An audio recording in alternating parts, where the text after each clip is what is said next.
ਐਨ ਇਸ਼ਕ ਦੇ ਮਹਿਕਮੇ 'ਚ ਮੈਂ ਵੜਿਆ, ਅੱਗੋਂ ਇਸ਼ਕ ਨੇ ਮੇਰੀ ਬਨਾਈ ਲੁੱਟ ਲਈ। ਮੈਂ ਗਿਆ ਸਾਂ ਇਸ਼ਕ ਕੋਲੋਂ ਦਾਦ ਲੈਵਨ, ਅੱਗੋਂ ਇਸ਼ਕ ਨੇ ਮੇਰੀ ਦਨਾਈ ਲੁੱਟ ਲਈ।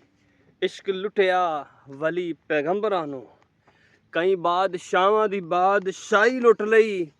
ਅਜੇ ਵੀ ਭੁੱਲਿਆ ਤੇਰਾ ਇਸ਼ਕ ਨੇ ਕੀ ਲੁੱਟਿਆ, ਇੱਥੇ ਇਸ਼ਕ ਨੇ ਖੁਦਾ ਦੀ ਖੁਦਾਈ ਲੁੱਟ ਲਈ। अस्सलाम वालेकुम।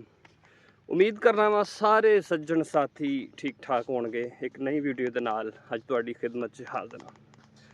अज दा अहम मौजू ये है सज्जनों कि दुनिया दे विच हर इंसान नूं किसी ना किसी चीज़ दे नाल इश्क जरूर हुंदा है। भावें वो दुनिया होए, भावें वो औलाद होए, भावें माल होए, कोई भी चीज़ होए, हर इंसान नूं इश्क होंदा है। एक वक्त आंदा है कि इश्क हो जाता है, लेकिन बेहतरीन इश्क वो है कि जिहड़ा अल्लाह ते अल्लाह दे रसूल दे नाल कीता जाए।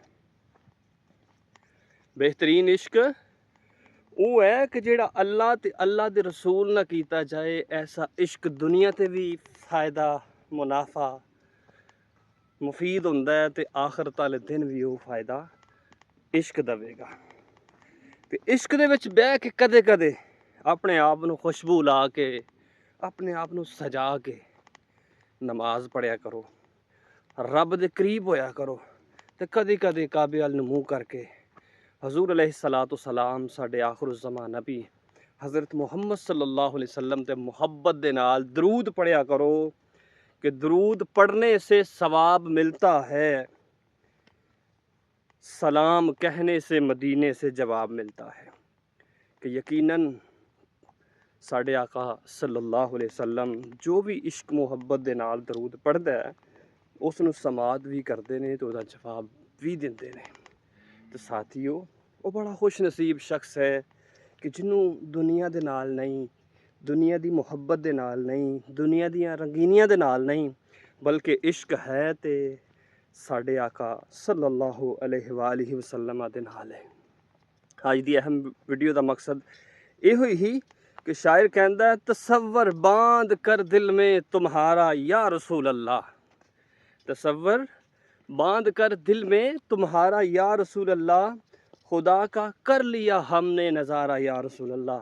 खुशबू ला के तसव्वर बन के ते दिल दे विच आका दी मुहब्बत नूं लिया के, दिल दे विच मदीने सब्ज़ गुंबद नूं लिया के दरूद पढ़ो।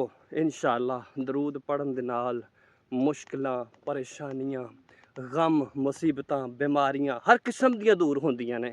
अगर नहीं यकीन तो एक दफ़ा पढ़ के वेख लिया जे कि साडे आका दरूद नूं सुनदे भी ने। ते दरूद दी बरकत दे नाल जिन्नी देर बंदा दरूद दी महफिल दे विच, दरूद दी बज़म दे विच बैठा रहिंदा है, अल्लाह ताला दियां रहमतां दा नज़ूल खास उस बंदे ते होंदा रहिंदा है। कि इश्क दरूद है, प्यार दरूद है, बेड़े करदा पार दरूद है, बंदिया डट के पढ़िया कर तेरा ते हथियार दरूद है। दरूद वाहद वो चीज़ है कि जिहदे नाल शैतान नस जाता है। दरूद वाहद वो चीज़ है कि जिहदे नाल जिन्ना पढ़ेगा इंसान उहदा इश्क आका दे नाल और ज़्यादा वधेगा, मुहब्बत विच कमी नहीं आन देवेगा। दरूद वो चीज़ है कि जिहदे नाल नेकियां च इजाफा, बदियां कम होंदियां ने, दर्जे इंसान दे वधदे ने। ते कोशिश करया करो कि कदे कदे किसी अफसर के सामने जिस तरह जाते हो ना, बड़ा अपने आप को हार शंगार करके, परफ्यूम भी ला के ते क्रीम भी ला के, सुर्ख यानी कि आंदे ने कि सिर नूं तेल शेल ला के, कंघी शंघी वाह के, ते इस तरह बड़ा बन फब के सज दज के तैयार हो के अपने आका नूं याद करया करो, दरूद पढ़िया करो। यकीनन जब तुसीं दरूद पढ़ोगे ना तो बड़ियां रहमतां आणगियां। वड्डी तो वड्डी मुश्किल भी आ जाए तो नमाज पढ़ो तो आका ते दरूद पढ़ो, इंशाअल्लाह हर किस्म की परेशानी भी टल जाएगी तो मुश्किल भी हल हो जाएगी। आसानियां जिंदगी दे विच आणगियां। एक दफ़ा इसनूं आजमा के देख लिया जे। तो कैसी लगी अज दी वीडियो साडी, तो ज़रूर इसनूं वीडियो नूं लाइक करो, तो चैनल नूं सबसक्राइब करो और वीडियो नूं तमाम दोस्तां तक शेयर भी करया करो। अल्लाह तुहानूं सब नूं सलामत रखे। शुक्रिया।